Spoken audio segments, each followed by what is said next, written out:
മക്കളെ ഈ വരുന്ന +1 കമ്പ്യൂട്ടർ ആപ്ലിക്കേഷൻ്റെ ഫൈനൽ എക്സാമിന് നിങ്ങളോട് ചോദിക്കാൻ സാധ്യതയുള്ള ടോപ്പ് 14 പ്രഡിക്ഷൻ ക്വസ്റ്റ്യൻസ് ആണ് ഞാൻ എന്ത് ചെയ്യാൻ പോകുന്നത് ഈ ഒരു വീഡിയോയിൽ ഡിസ്കസ് ചെയ്യാൻ വേണ്ടി പോകുന്നത്.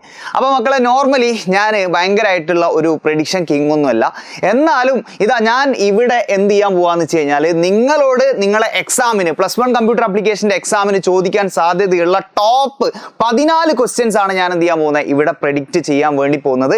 ആൻഡ് ഈ ഒരു പ്രഡിക്ഷൻ ഞാൻ വെറുതെ ഭയങ്കരമായിട്ടുള്ള മാജിക്കോ അല്ലെങ്കിൽ മായാജാലോ ഒന്ന് വെച്ചിട്ട് പ്രെഡിക്റ്റ് ചെയ്യുന്നതല്ല, based on previous year question paper analysis ആണ്. അതായത് ഇതുവരെ നടന്നിട്ടുള്ള ക്വസ്റ്റ്യൻ പേപ്പേഴ്സ് കംപ്ലീറ്റ് അനലൈസ് ചെയ്തതിൻ്റെ ബേസ് ചെയ്തിട്ട് മാത്രമാണ് ഞാൻ എന്ത് ചെയ്യാൻ പോകുന്നത് ഈ ക്വസ്റ്റ്യൻ പ്രെഡിക്റ്റ് ചെയ്യാൻ പോകുന്നത്. അപ്പോൾ ഈ ഒരു വീഡിയോ നിങ്ങൾക്ക് യൂസ്ഫുൾ ആയിട്ടുണ്ടെങ്കിൽ, നിങ്ങൾക്ക് ഇഷ്ടമായിട്ടുണ്ടെങ്കിൽ വീഡിയോ ലൈക്ക് ചെയ്യുക. അതേപോലെ തന്നെ നിങ്ങളുടെ ഫ്രണ്ട്സിലേക്കൊക്കെ എന്ത് ചെയ്തു കൊടുക്കുക, ഷെയർ ചെയ്ത് കൊടുക്കുക. ആൻഡ് അതേപോലെ തന്നെ നമ്മളെ എക്സാമുമായിട്ട് ബന്ധപ്പെട്ട +1 കമ്പ്യൂട്ടർ ആപ്ലിക്കേഷൻ്റെ എക്സാമുമായിട്ട് ബന്ധപ്പെട്ടിട്ടുള്ള നമ്മളെ ലൈവ് ഇന്ന് രാത്രി ഉണ്ട്. ആൻഡ് ആ ലൈവിൽ നിങ്ങൾ എന്ത് ചെയ്യണം, നിർബന്ധമായിട്ട് നിങ്ങൾ അറ്റൻഡ് ചെയ്യുക, നിങ്ങളെ ഫ്രണ്ട്സിനൊക്കെ കൂട്ടി വരിക. നമുക്ക് നല്ല അടിപൊളിയായിട്ട് എന്ത് ചെയ്യാം, +1 കമ്പ്യൂട്ടർ ആപ്ലിക്കേഷൻ്റെ കംപ്ലീറ്റ് കാര്യങ്ങളും നമുക്ക് എന്ത് ചെയ്യാം, പഠിച്ചെടുക്കാം. ഓക്കെ അല്ലേ?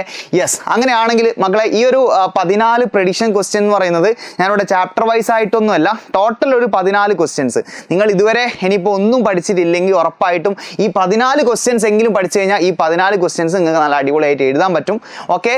ആൻഡ് അതേപോലെ തന്നെ നിങ്ങളിപ്പോൾ എല്ലാം പഠിച്ചു കഴിഞ്ഞാലും ഈ ക്വസ്റ്റ്യൻസ് ഒക്കെ പഠിച്ചിട്ടുണ്ടോ എന്നുള്ളതും കൂടെ നിങ്ങളൊന്ന് ഉറപ്പുവരുത്തുക. ഓക്കെ അല്ലേ? അപ്പോൾ ആദ്യമായിട്ട് ഉള്ള ഒരു ക്വസ്റ്റ്യൻ എന്ന് പറയുന്നത് നിങ്ങളെ എക്സാമിന് ചോദിക്കാൻ സാധ്യതയുള്ള ഒരു ക്വസ്റ്റ്യൻ ആണ് മക്കളെ, കമ്പ്യൂട്ടറിൻ്റെ അഡ്വാൻറ്റേജ്. കമ്പ്യൂട്ടറിന് കുറച്ച് അഡ്വാൻറ്റേജസ് ഉണ്ട്, അത് വളരെ ഇമ്പോർട്ടൻ്റ് ആയിട്ടുള്ള ഒരു ക്വസ്റ്റ്യൻ ആണ്. അതേപോലെ തന്നെ പ്രഡിക്ഷൻ ക്വസ്റ്റ്യൻ നമ്പർ 2 എന്ന് പറയുന്നത് ലാംഗ്വേജ് പ്രോസസ്സേഴ്സ് ആണ്. നമുക്കറിയാം ലാംഗ്വേജ് പ്രോസസ്സേഴ്സ്, കമ്പൈലേഴ്സ് ഉണ്ട്, അസംബ്ലേഴ്സ് ഉണ്ട്, ഇന്റർപ്രറ്റേഴ്സ് ഉണ്ട്.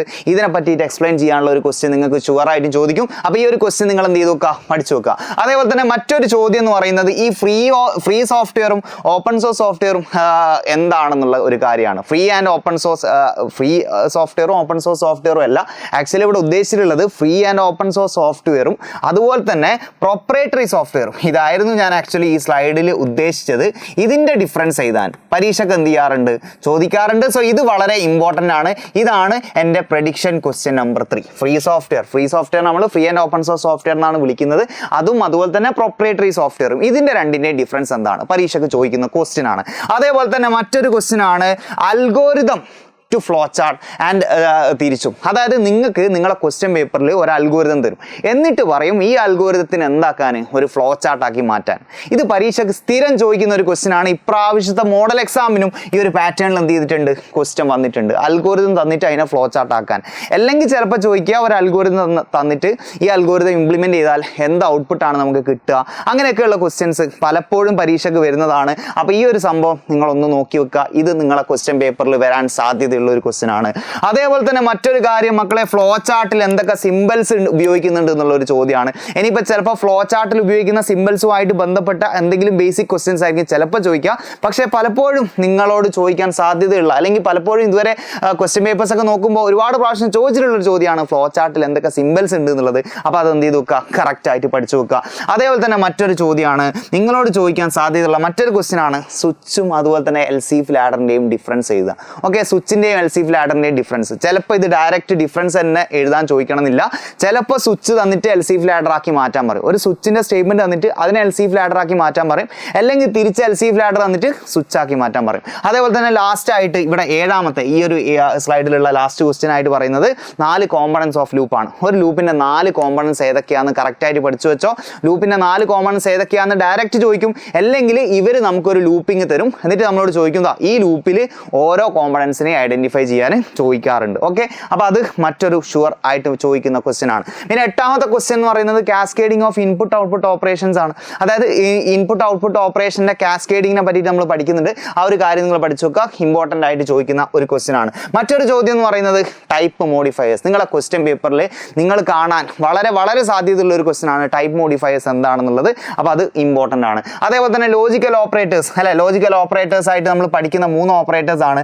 ആൻഡ് ഉണ്ട്, ഓർ ഉണ്ട്, അതുപോലെ തന്നെ നോട്ട് ഉണ്ട്. ഇങ്ങനെ 3 ഓപ്പറേറ്റേഴ്സ് ആണ് ലോജിക്കൽ ഓപ്പറേറ്റേഴ്സ് ആയിട്ട് പറയുന്നത്. അപ്പോൾ ഈ 3 ഓപ്പറേറ്റേഴ്സിനെ പറ്റി കറക്റ്റ് ആയിട്ട് പഠിച്ചു വെക്കുക, പരീക്ഷയ്ക്ക് ചോദിക്കും. അതേപോലെ തന്നെ എസ്കേപ്പ് സീക്വൻസസ്. മക്കളെ ഇതൊക്കെ കുറച്ചൊരു ബുദ്ധിമുട്ടുള്ള അല്ലെ, നമ്മൾ കേൾക്കുമ്പോൾ തന്നെ നമുക്ക് അങ്ങോട്ട് ദഹിക്കാത്ത കുറച്ച് ടേംസ് ആണ്. അപ്പോൾ എന്താണ് എസ്കേപ്പ് സീക്വൻസ് എന്നുള്ള ഒരു ക്വസ്റ്റ്യൻ നിങ്ങൾക്ക് ചോദിക്കാനുള്ള സാധ്യത വളരെ കൂടുതലാണ്.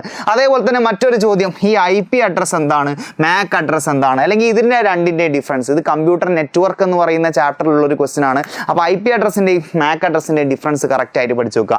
അതേപോലെ തന്നെ advantages and disadvantages of social media. Social media ഉപയോഗിക്കുന്നതുകൊണ്ടുള്ള അഡ്വാൻറ്റേജും ഡിസഡ്വാൻറ്റേജും ഇതൊന്നും ഡയറക്റ്റ് പഠിച്ചിട്ടില്ലെങ്കിൽ നമുക്ക് തള്ളി മറിക്കാൻ പറ്റിയിട്ടുള്ള ക്വസ്റ്റ്യൻ ആണെങ്കിലും നിങ്ങൾ എന്ത് ചെയ്യുക, ജസ്റ്റ് ഇത് പഠിച്ചു വെക്കുക. കാരണം ഇതൊക്കെ ഡയറക്റ്റ് നമുക്ക് മാർക്ക് വാങ്ങാൻ പറ്റിയിട്ടുള്ള ടൈപ്പ് ക്വസ്റ്റ്യൻ ആണ്. പിന്നെ അവസാനമായിട്ട് ഞാൻ ഇവിടെ പ്രെഡിക്റ്റ് ചെയ്യുന്നത് ഈ 10ാമത്തെ ചാപ്റ്ററിൽ ഈ ഗവേണൻസിൻ്റെ ഇൻട്രാക്ഷൻസ് നിങ്ങളോട് ചോദിക്കാനുള്ള സാധ്യതയുണ്ട്. അപ്പോൾ ഇത്രയും ക്വസ്റ്റ്യൻസ് ആണ്. ഇതാണ് ടോപ്പ് 14 പ്രെഡിക്ഷൻ ക്വസ്റ്റ്യൻസ് എന്ന് പറഞ്ഞിട്ട് എനിക്കിവിടെ നിങ്ങൾക്ക് പറയാനുള്ളത്. അപ്പോൾ നിങ്ങൾ എന്ത് ചെയ്യാന്ന് വെച്ച് കഴിഞ്ഞാൽ ഈ കാര്യങ്ങളൊക്കെ ഒന്ന് പഠിച്ചു വെക്കുക. ആൻഡ് ഈ ക്വസ്റ്റ്യൻസിൻ്റെ ഒക്കെ ആൻസേഴ്സിലൊക്കെ നിങ്ങൾക്ക് എന്തെങ്കിലും ഡൗട്ട് ഉണ്ട്, അല്ലെങ്കിൽ ഇതൊക്കെ എവിടുന്ന് പഠിക്കും എന്നൊക്കെ നിങ്ങൾക്ക് തോന്നുന്നുണ്ടെങ്കിൽ, നിങ്ങൾക്ക് ഡൗട്ട് ഉണ്ടെങ്കിൽ നിങ്ങൾ എന്ത് ചെയ്യുക, നിങ്ങൾ ഈ വീഡിയോൻ്റെ താഴെ പിൻ ചെയ്ത് കൊടുത്തിട്ടുള്ള ലൈവിൻ്റെ ലിങ്കിൽ വന്നിട്ട് അല്ലെങ്കിൽ ആ ഒരു ലൈവിൽ ജോയിൻ ചെയ്താൽ നിങ്ങൾക്ക് നല്ല അടിപൊളിയായിട്ട് ഈ കാര്യങ്ങളൊക്കെ പഠിച്ചെടുക്കാൻ പറ്റും. അപ്പോൾ മക്കളെ എല്ലാവരും എന്ത് ചെയ്യുക, മാക്സിമം വീഡിയോ ഷെയർ ചെയ്യുക. അതുപോലെ തന്നെ വീഡിയോ ഇഷ്ടമായിട്ടുണ്ടെങ്കിൽ ലൈക്ക് ചെയ്യുക. ആൻഡ് നിങ്ങൾക്ക് ഇതുമായിട്ട് ബന്ധപ്പെട്ട എന്തെങ്കിലും ഫീഡ്ബാക്സോ കാര്യങ്ങളുണ്ടെങ്കിൽ ഈ വീഡിയോൻ്റെ താഴെ ഒന്ന് കമൻറ്റ് ചെയ്യുക. Okay, thank you so much.